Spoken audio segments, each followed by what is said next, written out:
suliranin, lahat ay aking kakayanin, pagkat ikaw ay kapiling. Subukin man ng panahon, mananatili sa'yo, Panginoon.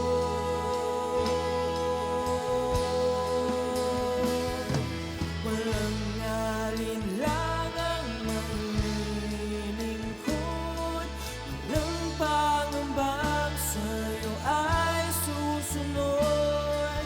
Hindi susuko at hindi hinto, patuloy lamang sa iyo, Panginoon.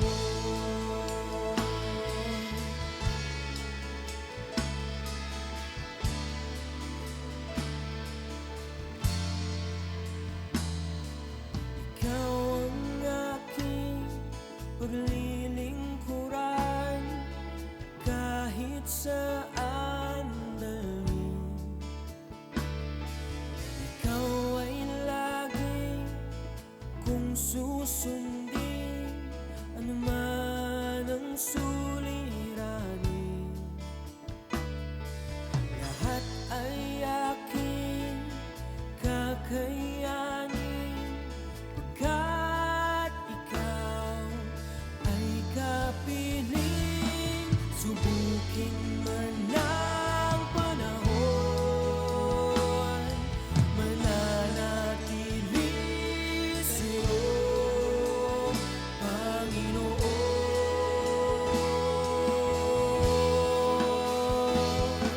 Walang alinlangang maglilingkod, walang pangambang sa'yo ay susunod.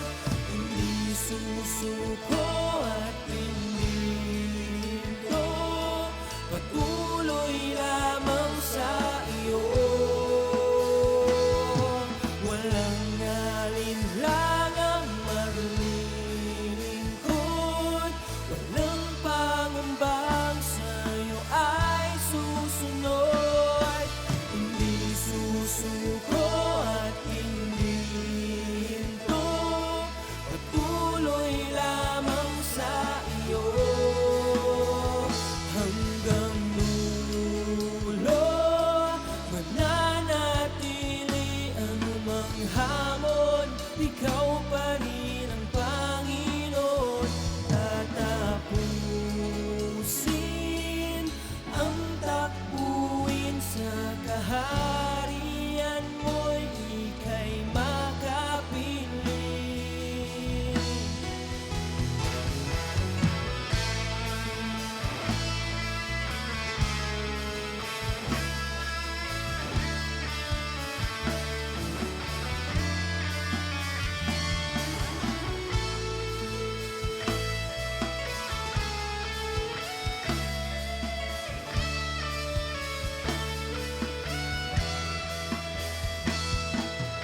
Walang alinlangang maglilingkod, walang pangambang sa'yo ay susunod.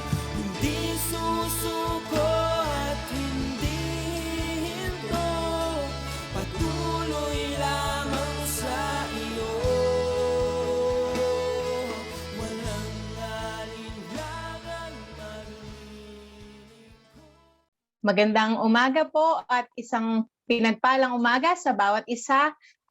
Purihin po ang Panginoon at muli naririto po tayo ay sama-samang mag-aaral muli ng ating salita ng ating Panginoon. At sa umaga pong ito, narito po tayo sa programa na Tinig ng Pag-asa. Ito pong inyong lingkod, Pastora Chic Alvarado. Samahan niyo po ako ngayong umagang ito sa ating pong pag-aaral at pagbubulay ng salita ng Diyos na pagsasalu-saluhan po natin sa umagang ito. So, bago po ang lahat, inaanyayahan ko po ang bawat isa na tayo po ay yumukot manalangin. Hallelujah. Thank you, Lord, sa umaga pong ito. Salamat sa panibagong buhay, panibagong kalakasan, panibagong kasiglahan ng pangangatawan na ipinagkaloob niyo po sa bawat isa sa amin. Salamat po dahil sa pagkakataong ito, muli binigyan niyo po kami ng mga ganitong oras at pagkakataon na pagbulayan po ang inyong salita, matuto at patuloy naming maunawaan ang naisin mo at layunin mo sa buhay ng bawat isa. Lord, hinihingi po namin ang iyong presensya, ang karunungan, katalinuhan at paggabay ng banal na spirito sa amin sa mga oras pong ito. Kayo po ang maghari sa aming puso at kaisipan at ine-entrust po namin ang mga sandali pong ito, God, na ikaw lamang ang patuloy na maitaas, ang pangalan mo, Panginoong Jesus, ang siyang maitanghal at mabigyan ng kapurihan. At salamat, O Diyos, sa umaga pong ito, patuloy niyo pong pagpalain ang aking pong mga kapatid, mga magulang na makikiisa po sa akin sa umagang ito. Thank you, Lord. Alam po namin na may gagawin ka sa buhay ng bawat isa ngayong umagang ito. Sa iyo lamang lahat ng papuri, pasasalamat, ito pong aming dalangin. In Jesus' name, amen and amen. Kamusta po ang bawat isa? Dalangin ko po na tayo po ay mga nasa mabuting kalagayan, nasaan man po kayo naroroon, ano man po ang sitwasyon ng ating mga buhay. Tunay nga po na we can still say that our God is good all the time. Amen po ba? So, purihin po ang Panginoon ngayong umagang ito. Tayo po ay dadako na sa salita po ng Diyos. Katulad po ng ating topic for this month, sabi nga po, we are called to preach and not to quit. Dalawa po yung key verse natin, pero dito po ako sa 2 Timothy magfo-focus at sama-sama po natin buksan ang ating mga banal na kasulatan sa 2 Timothy chapter 4 verse 1 and 2. Sabi po dito ni Apostle Paul kay Timothy, I charge you therefore before God and the Lord Jesus Christ, who will judge the living and the dead at his appearing and his kingdom. Preach the word, be ready in season and out of season. Convince, rebuke, exhort with all suffering and teaching. Purihin po ang Panginoon sa kanyang salita. So, dito po ay sabi nga po, ito pong talata po na ito na iniwan po ni Paul kay Timothy, na alam po natin na si Paul po ang spiritual father ni Timothy, at sa mga panahon pong ito, sabi nga po ng ibang mga Bible scholars, parang mga last will, testament na po ito ni Apostle Paul kay Timothy. Makikita po natin dito na sabi nga po doon, may charge po si Paul kay Timothy. Sabi nga po na sabi po dito, ano po sabi dito? I charge you therefore before God and the Lord Jesus Christ, who will judge the living and the dead at his appearance in his kingdom. And his kingdom. Sabi nga po, noong unang pagdating po ng ating Panginoong Jesus dito sa lupa, he came as our Savior, or the Lamb of God who took away the sins of the world. Kumbaga, nung dumating po ang ating Panginoong Jesus, yung unang pagdating niya, he came as our Savior. Pero yung tinutukoy po dito ni Apostle Paul kay Timothy, yung pangalawa po, sabi nga po dito, who will judge the living and the dead at his appearing and his kingdom. So Jesus will come back again as our King and as our righteous great judge. So kaya po sabi dito ni Paul kay Timothy, sabi niya nga po, ano po yung charge dito ni Paul kay Timothy? Preach the word. Yun nga po, sabi nga, be ready in season and out of season. Kumbaga, patuloy na ipahayag ang salita po ng Diyos, nasa panahon man ito o hindi. And sabi po dito, convince, rebuke, exhort, with all suffering and teaching. So, meron po akong dalawang bagay na nag-strike po sa akin dito. Yung word po na preach and teach, or yung teaching na binanggit nga po ni Paul dito. Tingnan po natin, ano po ba sabi, kumbaga, ano po ang difference ng preach and teach? Hindi po sila magkapareho. Preach po means act of proclamation. Ibig sabihin, yun katulad po nung sabi sa Tagalog po, sabi doon, yung pong preach is, or yung sabi po din ni Paul, ipahayag ang salita po ng Diyos. So preaching means act of proclamation. Ibig sabihin, dinedeklara po natin, proclaiming the word of God. Next po is heralding the truth of God's word. Heralding means ano po, 'di ba? Ang herald po is, for example, sa isa pong village, meron pong dumating na isang herald, na ang herald po is taga-proklama or taga-declare ng news from the kingdom. At sabi nga po dito na itutunog niya po yung trumpet niya, or kukuha po siya ng anything na magbibigay ng sound na makaka-catch ng attention ng mga tao. At pag po nag-gather na po yung mga tao sa paligid niya, that herald will proclaim the truth or proclaim the gospel or proclaim the kung ano po yung God's word. Kaya po sabi dito, heralding the truth of God's word. Ibig sabihin, kumbaga ipahayag po, kumbaga ideklara, parang ganun po. And then sabi po dito, to act as a herald and make an official announcement. Ayan po, katulad na binanggit po natin. Herald po is taga-proclaim po siya, and sabi nga po, make an official announcement. Ibig sabihin, pag po nag-preach tayo, we officially announce, kumbaga ano po ang salita ng Diyos. And another thing is to proclaim aloud. Ibig sabihin po, hanggat sa may makakarinig, ay ihayag po natin ang salita ng Diyos. And another thing is to make public declarations. Ayan po, talaga pong, di ba po, katulad nung mga iba pong mga kababayan po natin na umakyat sila ng bus, they are declaring the word of God, the truth sa ano po, sa mga public vehicles. That is preaching po, pinipreach kung sino si Jesus Christ, ano yung ginawa niya, sino po siya. He is not just a man, but he is the Son of God. At yun nga po, na nabuhay ang ating Panginoong Jesus dito sa lupa, nagkatawang tao siya, kahit po siya ay Diyos. At yun nga po, kinuha niya ang ating mga kasalanan, di ba po, siya ay namatay doon sa krus ng Kalbaryo, nabayubay, pero po after 3 days ay nabuhay pong mamuli ang ating Panginoong Jesus. So ito po, declaration of or preaching the word of God, the good news or the gospel. Ayan po. Sabi po ni Josh Booth, preachers make public declaration with the authority of the King of Kings. Ibig sabihin, yun nga po, every time we preach the word of God, yung authority po ng King ay ibinibigay po sa atin to proclaim His word, to proclaim the gospel or the good news, God's word. Ayan po. Ayun po ang preach. Ang teach naman po or ang teaching, it is imparting truth to people. Ibig sabihin po, hindi na lang basta pinoproklama, pero we are imparting the truth to the people. Sabi nga po, discipleship-oriented. Di ba po, pag discipleship-oriented, it is intentional.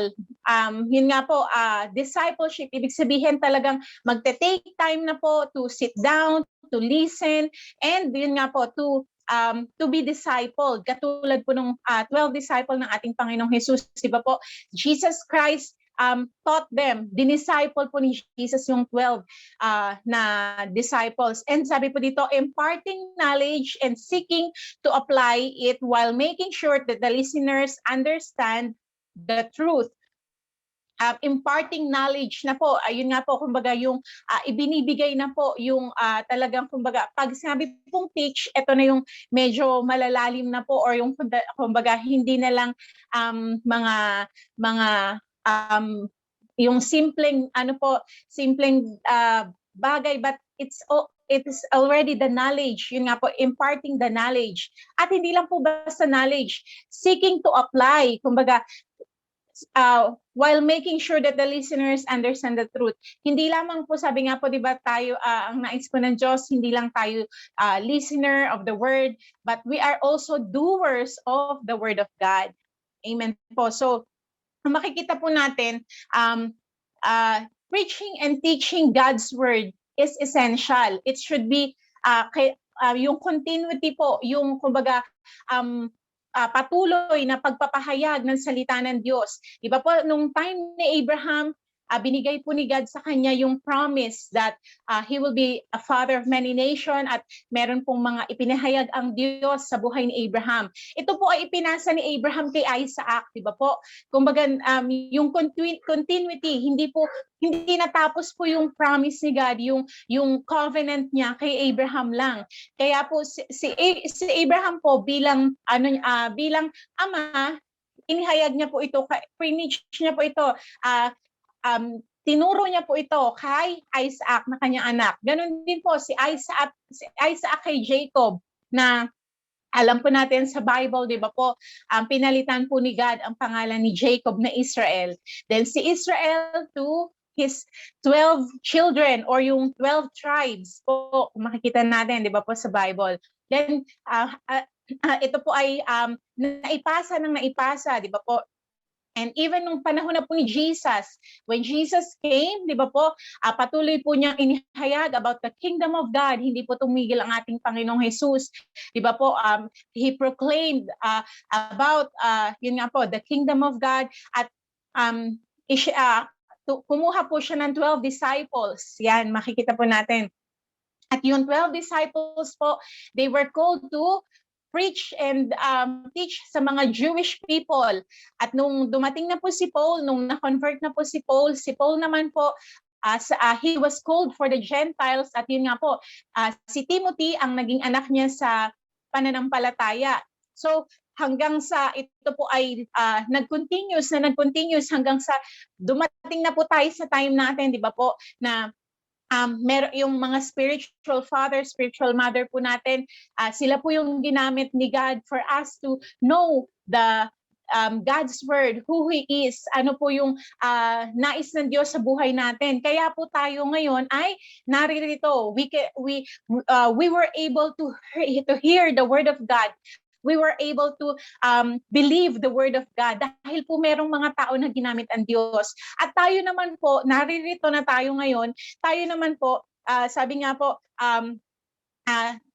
katulad po ni Timothy, ni Paul, sinabihan niya po si Timothy na, yun nga po, patuloy na ipahayag ang salita po ng Diyos. Tayo din po, ngayon we have that charge, we have that urge na i-continue po ito. Kaya po sabi nga, continuity of preaching and teaching God's word is essential. Dahil po, nais ng Diyos na mas marami pa pong makarinig. Tayo po ngayon bilang mga nakakilala na sa Panginoon, believers of Christ, followers of Christ, we are now had given that urge or that charge na tayo rin po ihayag natin. Let's continue to preach the gospel, the word of God, the good news sa atin pong families, sa atin pong friends, sa atin pong mga loved ones, sa mga tao po sa paligid natin. Sabi nga po, katulad nung nabanggit po ni Rev Stella nung Sunday, sa online Zoom service po natin, sabi nga even sa po, 'di ba, sa ating mga Facebook, sa mga wall po natin. Amen po. So there are lots of mga kumbaga avenue na pwede po nating ihayag ang salita po ng ating Diyos. Amen po ba? At meron dito po ako medyo magbibigay ng emphasis sa sabi po dito, di ba, na we are called to preach and not to quit. Usually po, bilang, di ba po, bilang mga mananampalataya, bilang habang we are here in our journey sa atin pong Christian life, sa atin pong buhay, Kristiyano, di ba po, may mga obstacle, meron pong mga pagkakataon na, kumbaga, there are lot of things that nagagamit ng kaaway for us to quit. Nandiyan po ang, yun nga po, mga obstacles, nandiyan po ang mga, nandiyan po ang mga trials, testings, di ba po, mga hardships, mga temptations, and so on and so forth. Marami po. Pero po, sa pagkakataon pong ito po yung, actually po, I also, kumbaga dinaanan ko po ang bagay pong ito at ito po yung nilagay po ni Lord sa puso ko na ibahagi din po sa atin sa bawat isa sa umaga pong ito. Sabi nga po, kaya po yung title po natin sa umaga pong ito is An Offended Heart Makes You Not to Quit. So, most of us po, I believe na halos lahat, we came to the point na na-offend tayo. Tama po ba? Na, kumbaga, meron pong pagkakataon na, sabi nga, may mga nakasalamuha tayo or merong mga instances sa buhay natin na na-offend po tayo sa words, sa actions, or sa situation na ng buhay po natin. So, offended heart, ito po ang ating pag-uusapan. Dahil nakita ko po na marami po ang nag-quit dahil sa merong offended heart. Meron pong hindi naayos sa puso, kaya nag-quit. Di ba po? Sabi nga, ito po, number 1, offense. Ano nga po bang ibig sabihin ng offense? Sabi po dito, it is an act of stumbling. Di ba po? Pag stumbling, ibig sabihin nadapa. Okay, yung term po natin sa Tagalog na natisod, di ba po? Ayan. So, it is very common to everyone. We all get offended in one way or another. Ayan po, either sa salita, sa actions, or sa pagkakataon, di ba po? Sabi nga, wag na po tayong lumayo sa sa family na lang po, di ba? Hindi po nawawala na ang mga mag-asawa na-offend sa isa't isa, yung mga magkakapatid na-offend sa isa't isa, sa church po, di ba? Sa mga kasama natin sa ministry, minsan na-offend po tayo sa kung paano magsalita yung kapatid natin, kung paano siya kumilos, or meron pong mga bagay na or either isang circumstances na na-offend po tayo, di ba? And sabi po dito, unsettled offense is a deadly trap or bait of Satan. Ayan po, napakadelikado po ng unsettled offense. Sabi po dito, bakit? Because it is a deadly trap or bait of Satan. Kaya po, dapat ang ating pong puso ay ginagard natin, di ba? Kaya nga po sabi po sa Proverbs 4:23, keep your heart with all diligence, for out of it springs the issues of life. So makikita po natin, pag po may offense ang puso natin, ano po yung ninanakaw ng kaaway sa atin? 'Di ba? Sabi po sa John 10:10, 'di ba po? The thief does not come except to steal and to kill and to destroy. Ayan po dun sa first part. Pero sabi po ni Jesus, I have come that they may have life and that they may have it more abundantly. So, ano po yung ninanakaw, kinukuha, or winawasak ng kaaway pag meron po tayong offended heart? Offense steals peace. Ayan po. Yung peace po sa puso natin. Ang ninanakaw ng kaaway. Sino po dito ang na-offend ka pero ang sarap pa rin, kumbaga, ang aga mong nakatulog o kaya wala kang, nakakain ka ng maayos, di ba? Meron po ba na gano'n yung sitwasyon? Pag gano'n po, ibig sabihin, baka po may kalyo na yung puso natin, no? Na, kumbaga, kahit po offended tayo, pero nandun pa rin yung peace. Kasi sabi nga po, ang una pong kinukuha ng kaaway pag offended heart po tayo is, may offended heart tayo, is yung peace natin. At po, pag nakapasok na po yung, nawala na po yung peace sa puso natin, ayan na po, papasok na dyan ang fear, di ba? Napapasok na po yung anxiety, sunod-sunod na po yan. Na kaya nga po, kumbaga, kung ano-ano na yung mga naiisip po ng isang tao, di ba po, pag po offended ang puso. And next po, sabi dito, offense is a landing strip to the enemy. Ayan, di ba po, ang mga airplane, ang mga helicopter, meron po yung, yung pinaglalapagan nila. Alam niyo po ba na pag ang ating mga puso ay offended, landing strip po ito ng kaaway. Sabi nga po, when we are offended, we make ourselves a landing space for the evil spirit. Sabi po dito, offense shut down the miracles. Ayan po, kumbaga nakakakilos po ang ang kaaway sa ating mga buhay, or nagkakaroon po siya ng loopholes, or meron po siyang nagiging gateway pag po offended po yung puso natin. Alam niyo po ba, isang testimony ko lang po, last month po, or before pa po, or siguro mga July po, ganun. All of a sudden po, I have this, para pong yung sa ganito ko po, wala po akong sinusitis.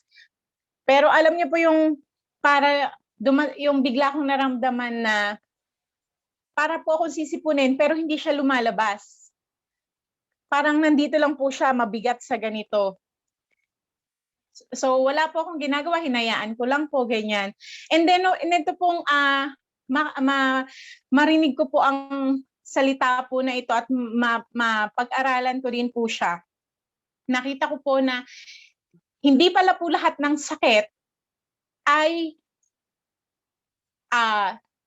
it's just a cause of physical yung sickness. Kumbaga, minsan po may mga sakit na related in our emotions, di ba? Kaya nga po sabi sa Bible, a merry heart doeth good like a medicine, but a broken spirit dryeth the bones. Ibig sabihin, may kaugnayan po yung nangyayari sa spirito natin, sa soul natin, sa nangyayari sa physical na katawan natin. Kaya po, maaring kayo po matagal na meron kayong isang nararamdaman sa katawan nyo na parang kahit anong medication, hindi nawawala. Kahit na ano pong gamot na ininom nyo, anong cream na pinahid nyo, and so forth and so on, hindi po nawawala. Maari pong it's not really a physical illness or physical sickness. Baka po ito ay nasa spirit po natin or nasa soul natin yung sakit. At mamaya po, pagpapatuloy ko po yung testimony ko doon. And po, kaya po sabi dito, when you are offended, you make yourself a landing space for the evil spirit. Kumbaga nakakapasok po ang evil spirit. Tingnan po natin sa Matthew 13 verse 53 to 58. Sabi po dito, now it came to pass when Jesus had finished these parables that he departed from there. When he had come to his own country, he taught them in their synagogue. So that they were astonished and said, where did this man get this wisdom and these mighty works? Is this not the carpenter's son?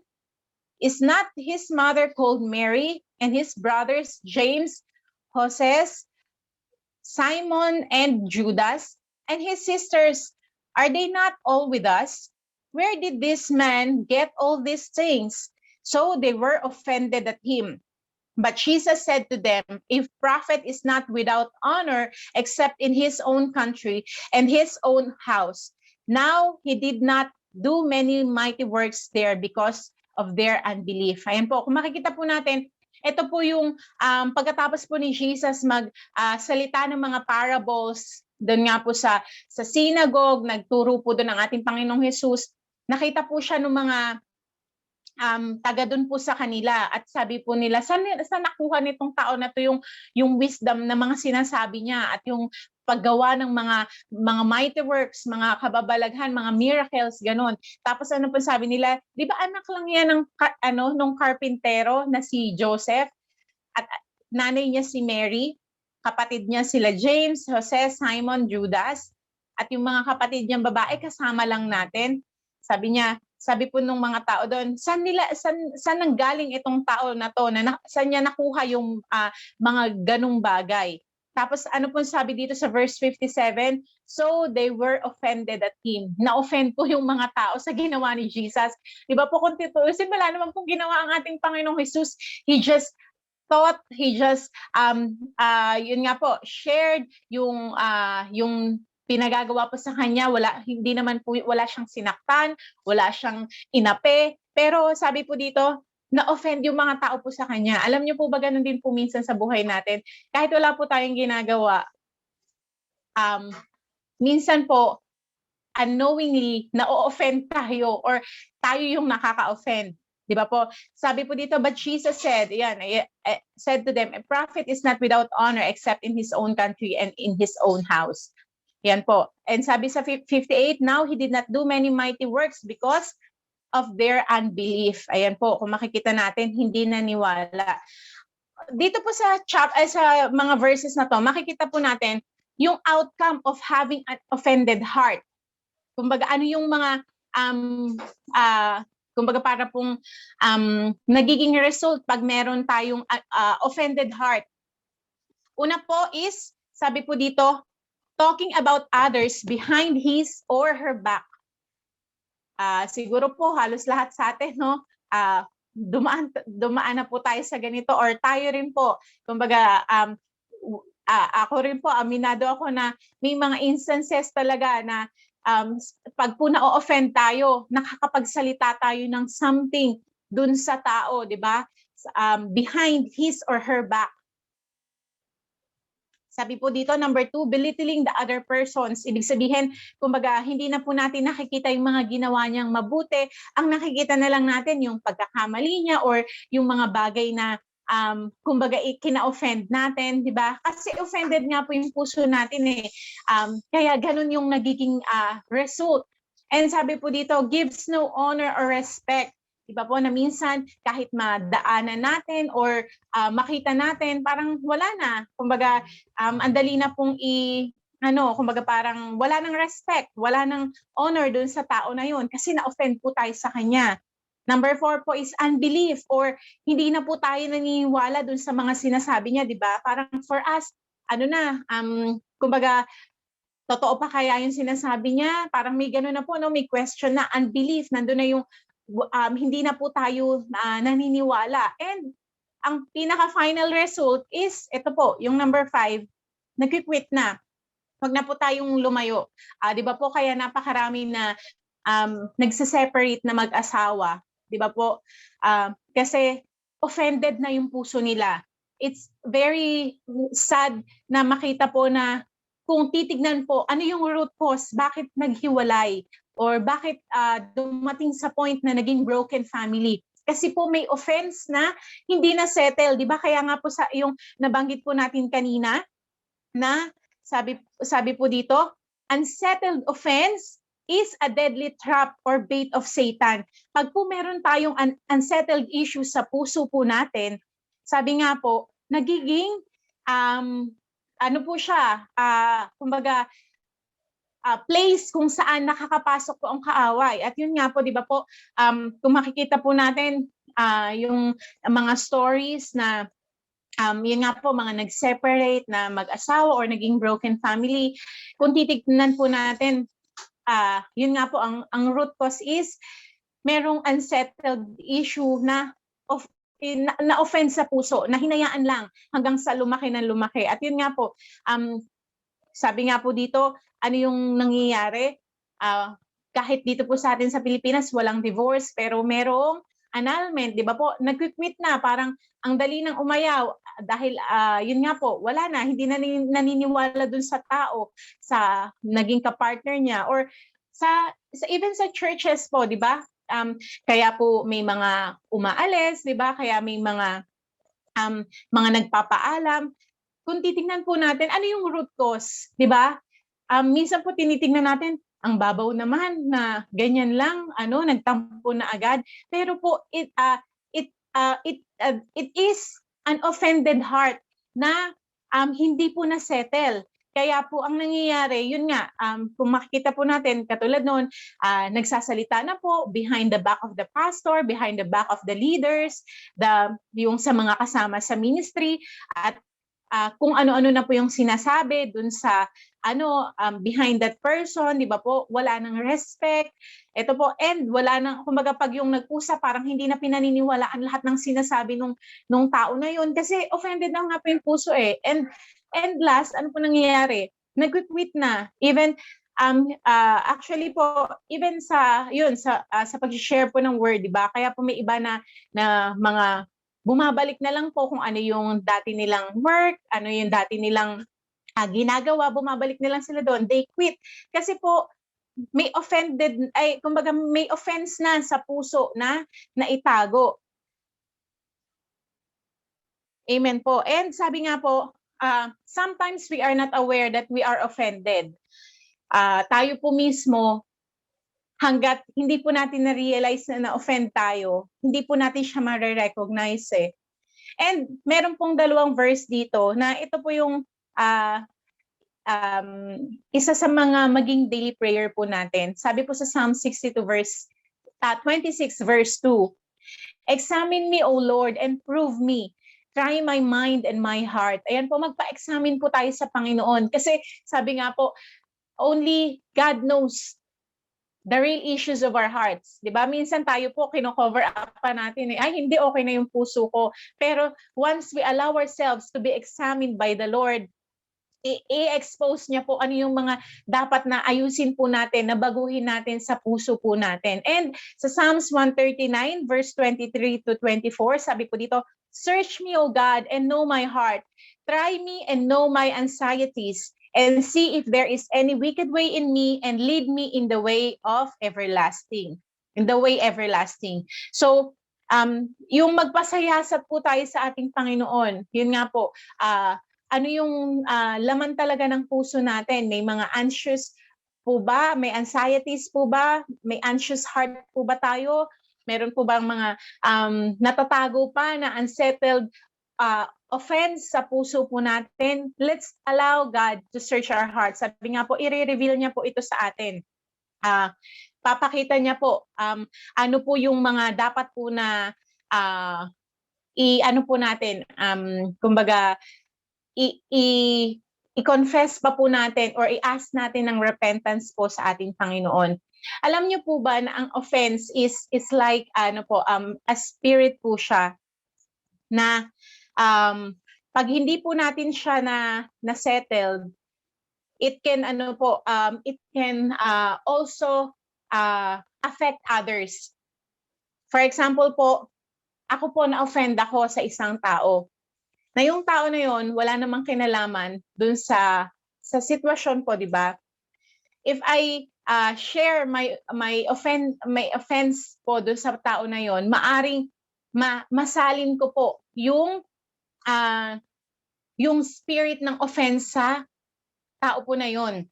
At sabi nga, pati siya madadamay po kasi ma-offend na rin po siya dun sa tao na kina-offendan ko po. Ano pong ibig sabihin?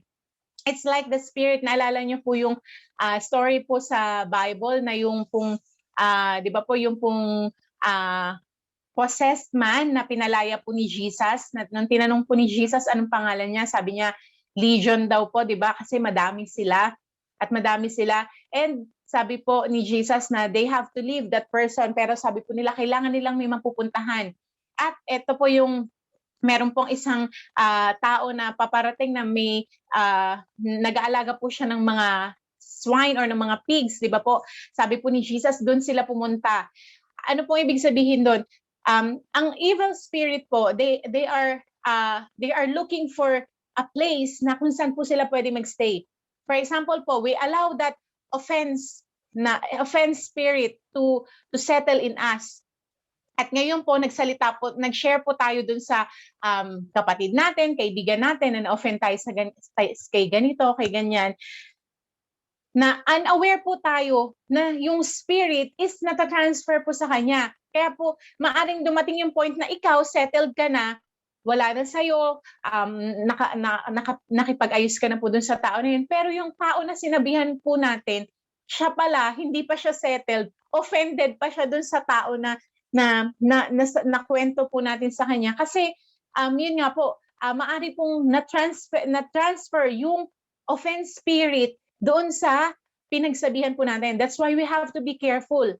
Sabi nga po, pag once we know our hearts are offended, it's better to go before God muna po. Kumbaga, let's allow God to search our hearts, to cleanse us, at yun nga po, baguhin po ni Lord yung puso natin bago po tayo mag-share sa iba para, kumbaga, sa harap pa lang po ng Panginoon, masettle na po natin. Amen po.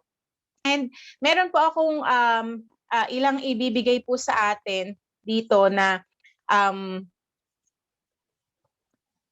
Ito po, how to overcome offense. First po is worship God. Ginawa ko po ito. Talaga pong, nung may time po na talagang offended po talaga yung puso ko, that time, di ba sabi nga po, ang hirap po mag-worship pag yung puso po natin is offended, di ba, to someone. At minsan pa nga po, katulad nung mga, nung binasa po natin kanina, di ba, sometimes po, may mga tao na na-offend din po sa Panginoon. Maari pong may prayer request sila kay God na hindi pa sinasagot ni God, and unknowingly offended na pala po yung puso nila sa Panginoon. Kaya po ayaw na nila mag-pray, hindi na po dumadalo sa mga gawain. Parang ganun po. Kumbaga may result po kasi, or may action after ng offense, yung kumbaga yung result po nito. Kaya po, number one, ano po yung dapat natin gawin para po ma-overcome po natin yung offense natin? Let's worship God. Command your soul to bless the Lord. Katulad po sa Psalms 103. Sabi po dito, bless the Lord, O my soul, and all that is within me, bless His holy name. Bless the Lord, O my soul, and forget not all His benefits, who forgives all your iniquities, who heals all your diseases, who redeems your life from destruction, who crowns you with loving kindness and tender mercies, who satisfies your mouth with good things, so that your youth is renewed like eagles. Ayan po, kung makikita po natin dito, kinumand niya to bless the Lord. Bless the Lord, O my soul. Sabi po niya dito, di ba po, na kahit po whether we feel it or not, let's worship the Lord. Let's exalt the name of Jesus. Kasi po, ako po, personal testimony ko po, yun nga nung dumaan po nga ako sa ganito pong sitwasyon, talagang offended po yung puso ko. Mahirap po talagang mag-worship kay Lord kasi, di ba po, as we worship God, kasama yung emotion eh. Pero po, when I started to worship the Lord, I sing praises to His name, I sing love song to Jesus. Unti-unti po, na yung parang ang bigat po na nakapatong sa dibdib ko, unti-unti siyang, kumbaga, gumaan. Yun nga po, yung peace na nawala po sa akin, unti-unti pong nararamdaman ko yung peace na nanggagaling po sa Panginoon. Kaya po, worship God para po ma-overcome po natin yung offense sa puso natin. And next po is get the word and declare it. Ano po yung salita ng Diyos? Sabi po sa, di ba po, yung nabanggit po natin kanina, ano yung ninanakaw ng kaaway pag po offended yung puso natin? It's the peace, di ba po? And sabi po dito sa Romans 16 verse 20, and the God of peace will crush Satan under your feet shortly. The grace of our Lord Jesus Christ be with you. Amen. So, the God of peace will crush Satan underneath our feet. Amen. So, yun nga po, declare the word of God. Yun nga po, wag nating hayaan na nakawin ng kaaway po yung peace na nanggagaling po sa Panginoon. And sabi po sa Philippians 4 verse 7, and the peace of God which surpasses all understanding will guard your hearts and minds through Christ Jesus. So kung makikita po natin, yun nga po, itong mga verses na to, we can meditate it, we can memorize it, and declare it. Na yun nga po, the God of peace will surpasses all understanding,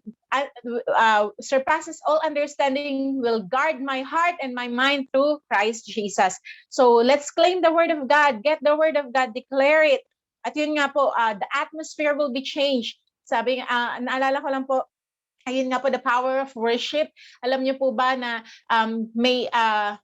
meron po kasi akong isang sinusundan na ano po siya, she's a prophet and also a seer. Kumbaga, bukas po yung spiritual eyes niya.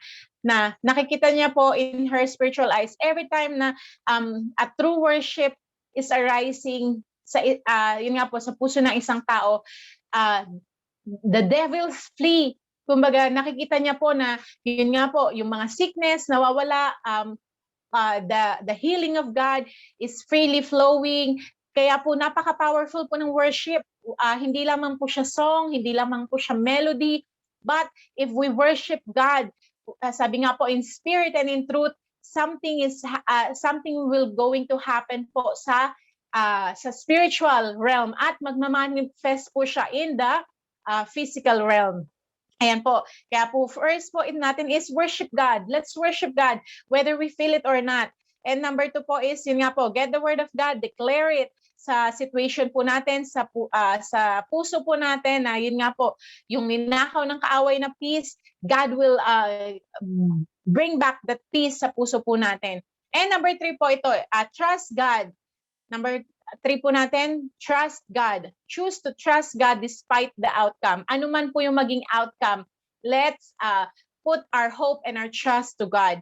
Ito po sa Mark 4 verse 35 to 30 at to 41, ito po yung story na patawid po, nasa bangka po si Jesus at ang mga disciples. At yun nga po, habang nasa bangka po sila, may dumating po na storm. Di ba po, na yun nga po, sabi po dito sa verse 37, and a great windstorm arose, and the waves beat into the boat. So, they awoke him and said to him, si Jesus po, ginising nila kasi nga po, yung boat na pupununan po ng tubig. And the waves beat it into the boat so that it was already filling. Ayun po, sabi po dito. But he was in the stern, sleeping on a pillow. Si Jesus po yung tinutukoy dito. And they woke him and said to him, Teacher, do you not care that we are perishing? Ayun po, no, na-question na po nila si Jesus na, Teacher, wala ka bang pakialam na mamamatay na tayo? Dahil yun nga sa bagyo na ito. Tignan niyo po dito sa verse 39. Then he arose and rebuked the wind and said to the sea, Peace, be still. And the wind ceased, and there was a great calm. But he said to them, Why are so you fearful? How it is that you have no faith? And they feared exceedingly and said to one another, Who can this be that even the wind and the sea obey him? Ayan po, once Jesus will speak into our lives, yun nga po, kahit na gaano kalaki pa yung storm na yan na kinakaharap po natin, kahit gaano pa kalaki yung offense na nakatago sa puso po natin, if we trust God, if we allow Him to be the God of our lives, yun nga po, once na magsalita po siya na peace, be still, the peace will be there. The peace that passeth all understanding. Katulad nga po ng naranasan nitong mga disciples po na to. So, let's trust God. Whatever ano man po ang outcome na mangyari. Na yun nga po, if the Lord will lead us to talk to that person, na humingi tayo ng tawad or makipag-reconcile po tayo. Ano man yung magiging result, let's trust Him.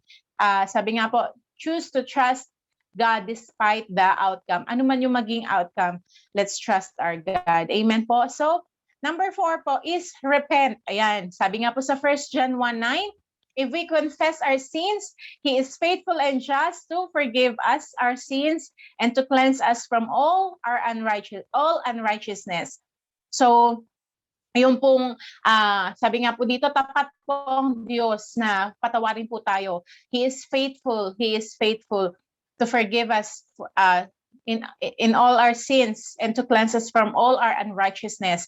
Sabi nga po, even a simple prayer, katulad po nito, tinipe na po natin dito, kahit ganitong simple prayer lang po na, Lord, I repent for my offense and I turn away from it and say no to this offense in Jesus' name, amen. Na hindi na po natin hahayaan na ma-overwhelm tayo ng offense na to, na sabi nga po, when we repent, sabi nga po, talagang we turn back from it. Hindi na po natin pagbubulay-bulayan pa na, grabe naman siya, bakit ganito yung ginawa niya? Kumbaga, hindi na po natin i-feed yung offense na yon. Kasi sabi nga po, di ba, kung ano yung lagi po nating minimeditate sa mind natin, pinapakain sa mind natin, whether it is good or bad, ayun po yung mag-grow, ayun yung magnify sa atin. Kaya po, once we repent, sabi nga po, talikuran na po natin. Let's allow God to move into our lives. Amen po. And ito po, last but not the least, number 5, bless the person who has offended you. Sabi nga po sa Romans 12 verse 14, bless those who persecute you, bless and do not curse. Alam niyo po ba, continue ko po yung aking testimony. After ko po, yun, nag-repent po ako kay God, humingi ako ng tawad, at yun nga po, sabi ko, Lord, hindi ko na ima-magnify itong offense na to sa sa puso ko, sa mind ko. And then, when I bless those person, kasi medyo ilan pala po sila, ni-reveal po ng Holy Spirit, meron pala po akong mga offense sa puso ko na akala ko wala, pero meron pala. When I started to bless them, sabi ko, Lord, I bless them, I bless, inisa-isa ko po yung pangalan nila. Alam niyo po, instantly, yung pong sinasabi ko sa inyo na siguro po almost 2 months na para pong ang bigat ng ganito ko po, na parang may sipon na hindi siya lumalabas, na ano po, yung parang minsan nakakasakit na po siya ng ulo. Instantly po, after ko mag-pray, naramdaman ko po parang biglang na-lift na gano'n, na nawala siya. Na sabi ko nga, praise God. Sabi ko, thank you Lord. Yung palang naramdaman ko po na parang sipon na nakabara sa ganito ko is, ano po siya, result siya ng offense sa puso ko na unsettled po, na hindi ko pinapansin noon. Pero nung ito po ay ni-reveal nga po sa akin ni Lord at pinakita niya po yung mga tao na, yun nga po, I was offended to them, at hiningi ko po ito ng tawad sa Panginoon, and I started to bless each one of them.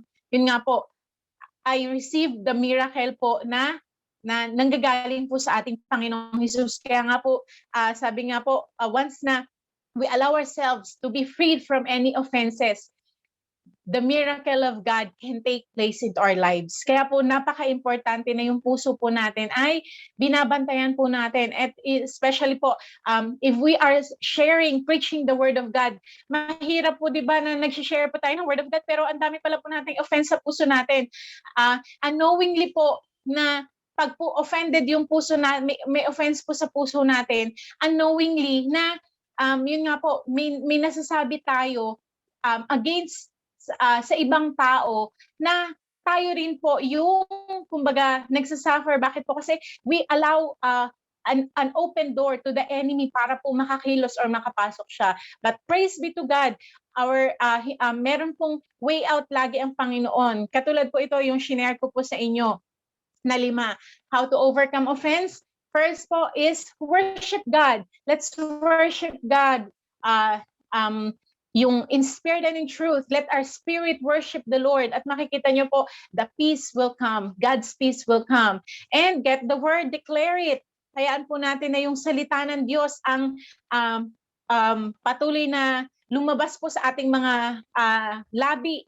Hindi yung mga kung ano yung naramdaman natin, naisip natin, but the word of God. And next po is, let's trust God. Let's trust the Lord with all our hearts, lean not on our own understanding. In all our ways, acknowledge Him. He will direct our path. Amen po. And number 4, yung pong, we have to repent. Repent before God. And number 5, bless those person. Hingin po natin sa Holy Spirit na i-reveal niya sa atin para po patuloy na makapagpahayag po tayo ng salita ng Diyos ng wala pong stronghold ang kaaway sa buhay natin. Wala siyang, kumbaga, pwedeng maging open door sa buhay po natin. Amen po. And katulad po dito sa Luke 4 verse 17 to 21, ito po yung time na sabi nga po, sabi po dito sa verse 17, when he was handed the book of the prophet Isaiah, si Jesus po ito, and when he opened the book, he found the place where it was written, the Spirit of the Lord is upon me because He has anointed me to preach the gospel to the poor. He has sent me to heal the brokenhearted, to proclaim liberty to the captives and recovery of sight to the blind, to set at liberty to those who are oppressed, to proclaim the acceptable year of the Lord. Then he closed the book and gave it back to the attendant and sat down. And the eyes of all who were in the synagogue were fixed on him, and he began to say to them, today, this scripture is fulfilled in your hearing. Praise be to our God. Kumbaga, ang ating pong Panginoong Jesus, until now, sa kapanahunan po natin, sabi nga po, Jesus still heals the brokenhearted. Jesus still gives liberty to those who are captives. Jesus still gives sight to those who are blind, not just physically, but spiritually. And sabi nga po dito, to set liberty to those who oppress and to proclaim the acceptable year of the Lord. So sa ating pong mga buhay, yun nga po, para hindi, kumbaga hindi po maging way ng kaaway na mapatigil po tayo sa paghahayag ng salita ng Diyos. Sabi nga po, we have to keep our guards always, na yun nga po, wag po nating hayaan yung offense ay manatili sa ating mga puso. At sabi nga po dito sa verse 21, and he began to say to them, today the scripture is fulfilled in your hearing. Dahil po ang Panginoong Jesus na po ang nasa kanilang kalagitnaan during that time na ang tinutukoy po ni Prophet Isaiah sa kanya pong sinulat. So, ganun din po sa mga buhay natin, that God can freely move into our hearts if we will just allow Him na kumbaga kumilos po sa puso natin, na alisin po natin yung anything na makakapaghinder for His miracle, for His breakthrough to come sa buhay po natin, for His yung goodness po ng Panginoon ay patuloy nating maranasan. Yun nga po yung mga blockage po sa puso natin, like offense, anger, hatred, diba po yung mga ganyang bagay na ilatag po natin sa harap ng ating Panginoong Jesus. So sa umaga pong ito,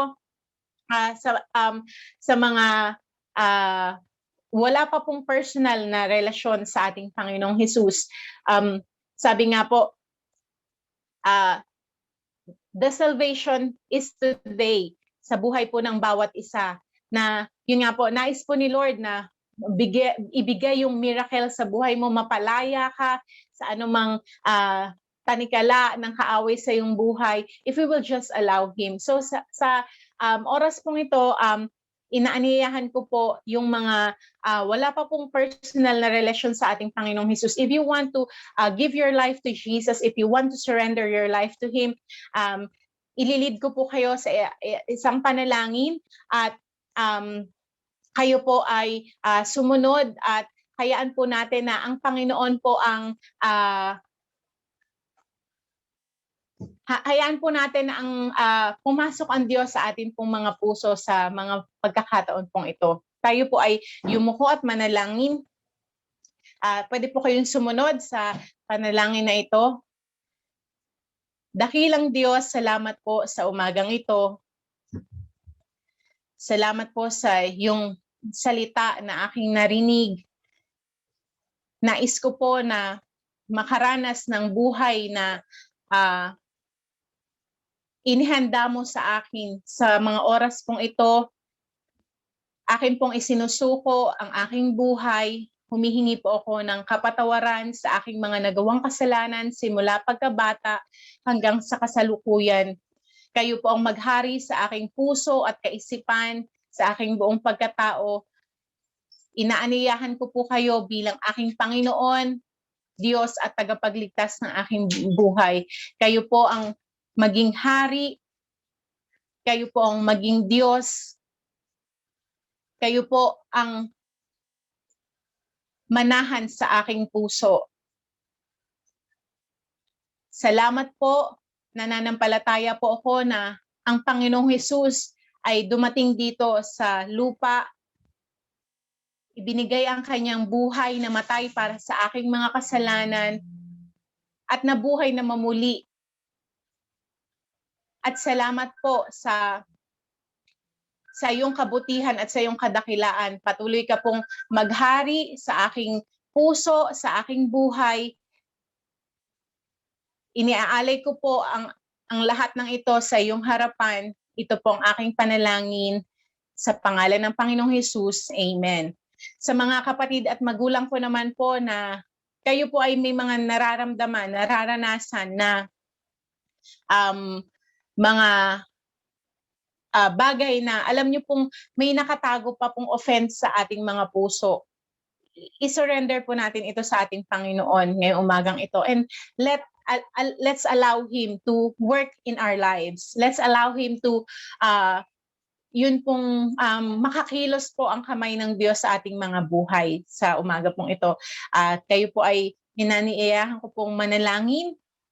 Yes, so Lord, salamat po Panginoon sa mga magulang at kapatid ko na nakabahagi sa akin sa umaga pong ito. Kilala mo ang bawat isa sa kanila. Dalangin ko, O Diyos, na Lord, sino man po sa aming kalagitnaan ang may mga offense pa po na nakatago sa puso. Allow us, O God, Lord, to realize it, O God, Lord, na makita namin, Panginoon, ang mga offense na to sa puso namin. At Lord, maisuko po namin ito sa inyo. At Lord, dalangin ko po na sa aking mga magulang at kapatid, ano man, O God, ang miracle na kanilang hinihingi sa inyo, O God.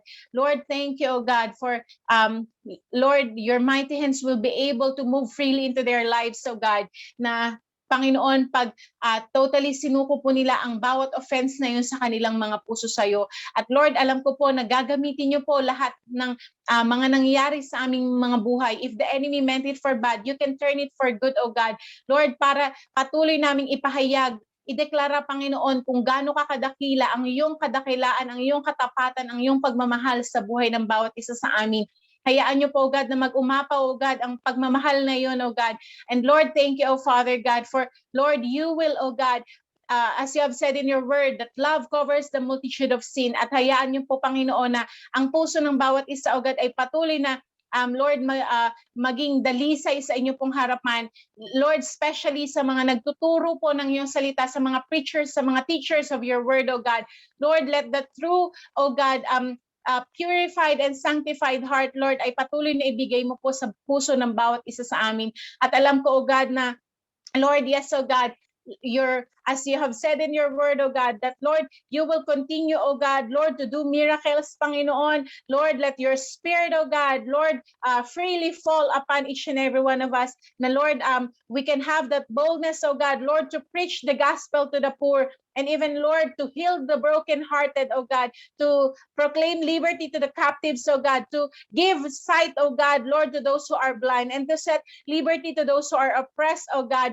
Lord, because of you, Jesus, O God, and it's all for your glory alone. Lord, salamat po sa umagang ito. Salamat na patuloy niyo pong pagpalain ang aking mga magulang kapatid, nasaan man sila naroroon. Salamat, Lord, sa kalayaan na ibinigay mo sa bawat isa sa amin, O God. Lord, I claim it, O God. We claim, O God, the liberty that you have given to each and every one of us. For you have said in your word, where the Spirit of the Lord is, there is freedom, there is liberty, O God. Lord, yes, O God. Yes, oh God. Yes, oh God. Thank you, oh God, for the liberty, Panginoon, na ipinagkaloob niyo po sa puso, oh God, ng iyong mga anak ngayong umagang ito, oh God.